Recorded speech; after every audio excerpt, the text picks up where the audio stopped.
Yeah, we're really excited about it. Obviously, it's a big weekend. From an SEC standing standpoint, it's a big weekend for just a Mississippi State standpoint, with it being the last series at the current Duty Noble. So we're expecting some really big crowds. We're excited about playing a really good LSU team who's hot right now, and is a game ahead of us, I think. So we're all well aware of what it means for both our program and the SEC as a whole. Not that big of a surprise, I don't guess, but you'll be participating in the Ferris stuff on Monday and things. What do awards like that mean to you to be able to, be seen and possibly take home a trophy?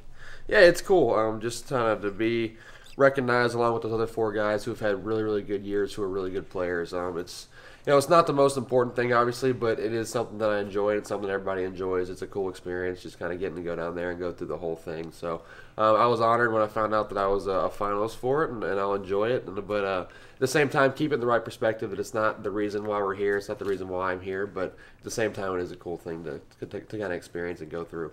How have you had to adjust over the last few weeks as pitchers have kind of adjusted to you?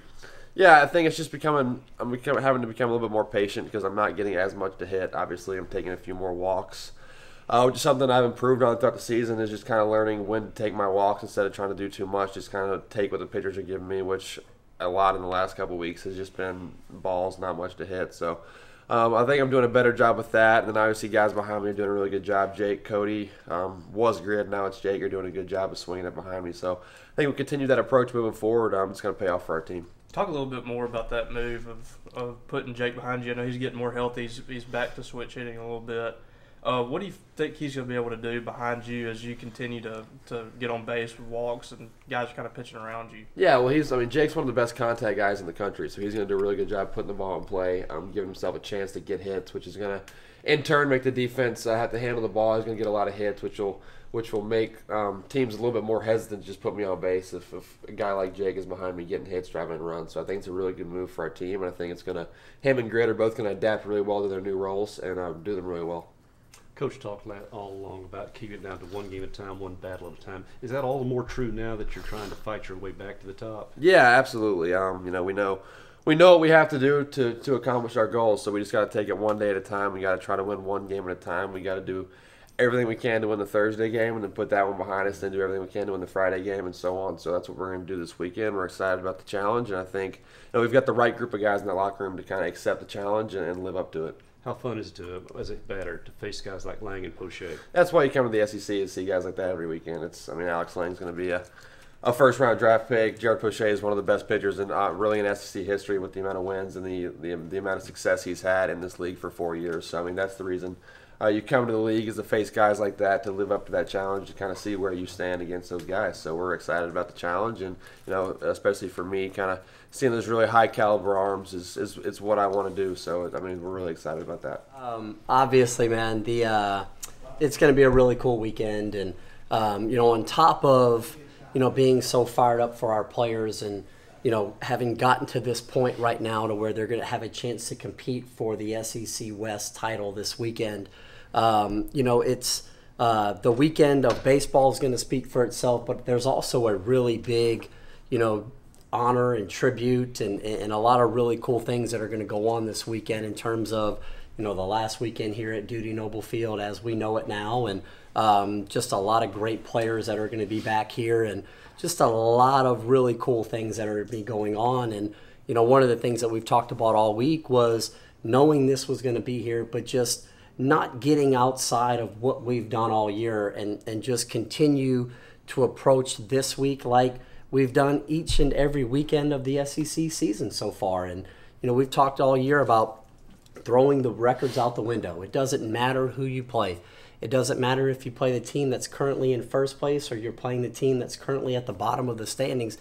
Everybody in this league has great players, and I know I'm saying it every week, but it's the reality of the SEC. And so fired up for our guys, the way they've navigated the first 27 games in this league.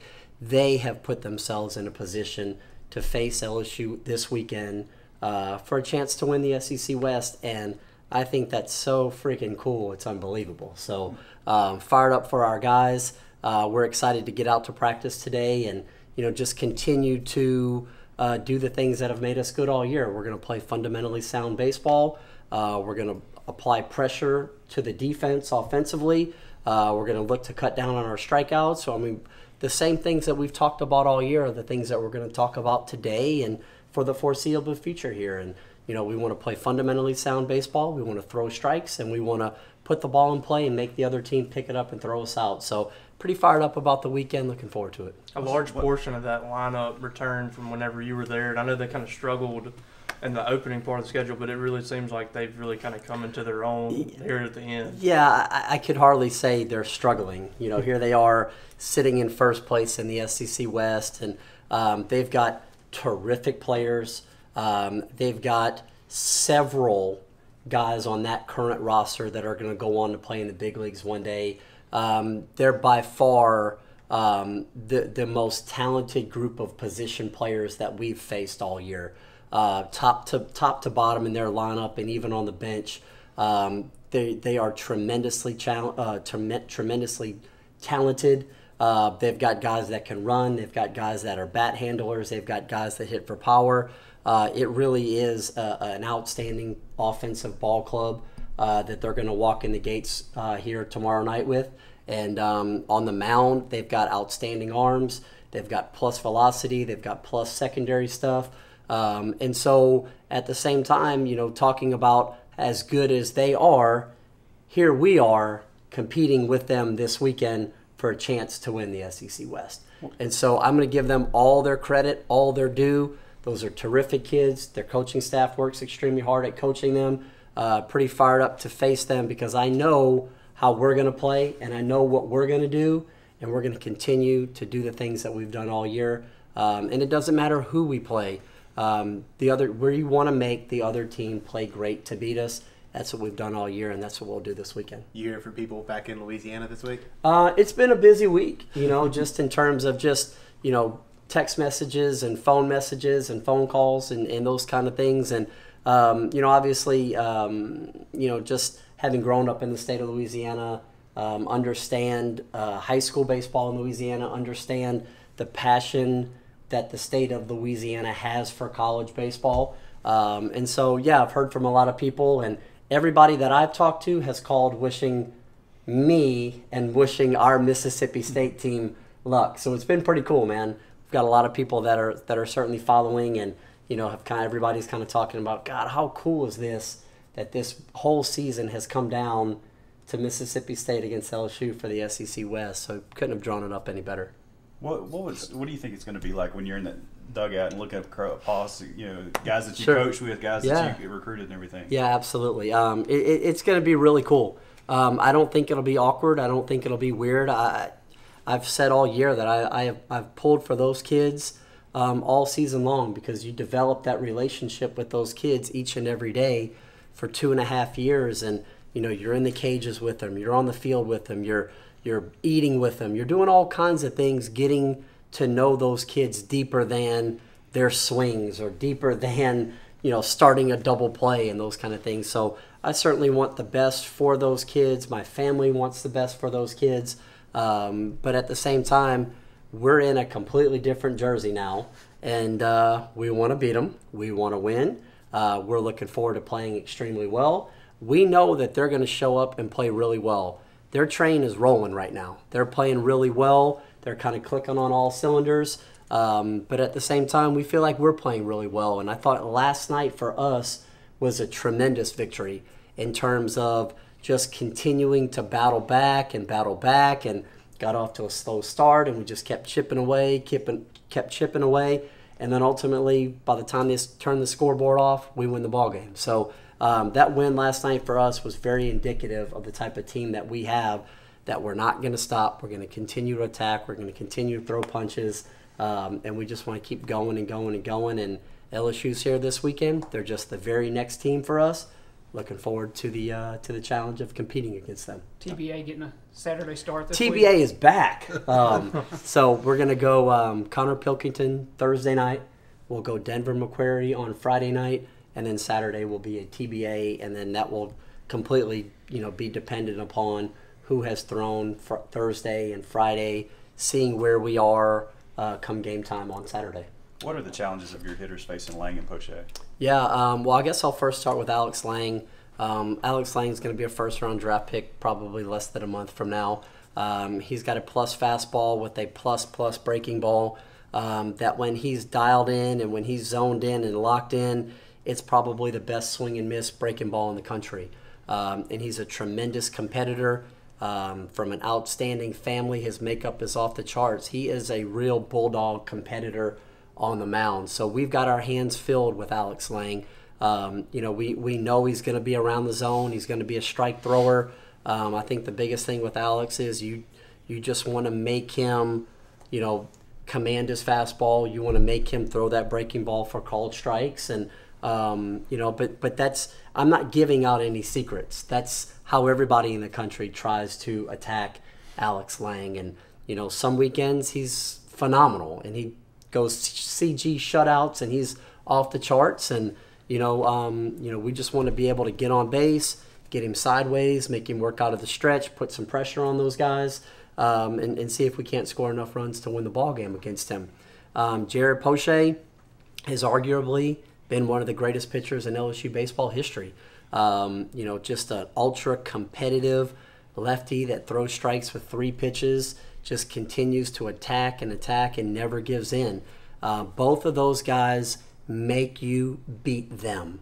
And that's a really high compliment for both of those guys because their makeup and competitive nature is off the chart. So, they run as good of a 1-2 combo at opposing SEC teams as anybody in the conference. So the good part about competing in this league is you face great pitching each and every day, guys. So it's not like we have faced subpar pitching all year and now we're staring at a combination of Lang and Poche here the last weekend of the season. We have faced great arms all year long that has prepared us to play well this weekend and face these guys. I asked you last week about Ryan Rigby. Is there any update on him? Or you throwing him this week? Yeah, Ryan Rigby will not be with us. He'll be out. He tried to throw last week, just can't do it. Not going to be able to go. Has just missed too much time, still not feeling right. So Rigby will be out. He won't be with us for the remaining part of the season. After getting Spencer on the mound Sunday a little bit, Yeah. What status is he right now? Is he about close to 100%? Yeah, Feel he's good? His bullpens were outstanding this week or yesterday. He threw a really good pen, felt great. I think he's as close to being back to 100% as he's been since before he got hurt against Alabama. And he is such a competitive kid. He wants the baseball. He's been begging for the baseball for the last month when he's been hurt. And so we've really tried to limit those innings and the number of pitches and touches for him. But he's feeling as good today as he's felt since he got hurt. So he's going to be out on the mound this weekend. He'll be out on the mound in some pressure-filled situations, and we look forward to Spencer going out there and doing what he does best and getting as many outs as he can. Do you think Bragg will be back this weekend? Bragg has been out all week. He got sick on Saturday against Georgia, stayed in his hotel room the last 2 days at Georgia, and then was still feeling ill yesterday. So he hasn't even been with us since Saturday. So I'm assuming I'll see him very shortly here. I'm going to go check on him in the training room, see how he's feeling, see if he'll be available for us this weekend. But right now, kind of no new updates on him. What's the nostalgia of Duty Noble Field in your mind? Is it the crowds, left field? Yeah, it's a combination of the whole thing. I mean, when you think of college baseball, you really think of Duty Noble Field and the left field lounge, and you think of the party that's going on out in the outfield and the smoke from the grills and everything. So it really is the greatest environment in college baseball, and the crowds are going to be tremendous here this weekend, and I think we're going to honor the past and do all those kind of things and kind of send this stadium out in style. Riley Self has been used in several different ways. He's had extended innings, set up, closer. Where do you kind of see him fitting in the maybe not this year or next year, but in the foreseeable future? Yeah, I mean, he's been tremendous for us this year out of the bullpen, and he really has been a lockdown guy for us when he comes out of the pen. And the role that he's in right now, I think, is the perfect spot for him at this time. I don't think it's out of the realm of possibilities that he can become a starting pitcher for us, in the next year or two, that type of thing. And I think next year he'll certainly have the opportunity to compete for a starting pitcher's role or a spot. But it really doesn't matter where Self has pitched for us this year. he's been out on the mound for up to 6 innings at a time, like he was earlier this year against Texas Tech. He's pitched 3 and 4 innings at a time. He's pitched the 9th inning for saves. So the great part about Riley is he's so versatile. He's so competitive that he doesn't matter. He doesn't care where he pitches. He just wants the baseball. He knows he's going to go out there, fill up the strike zone at the bottom half, and go get out. So I love bringing him in the game. He gets his outs, wants the ball in the biggest moments.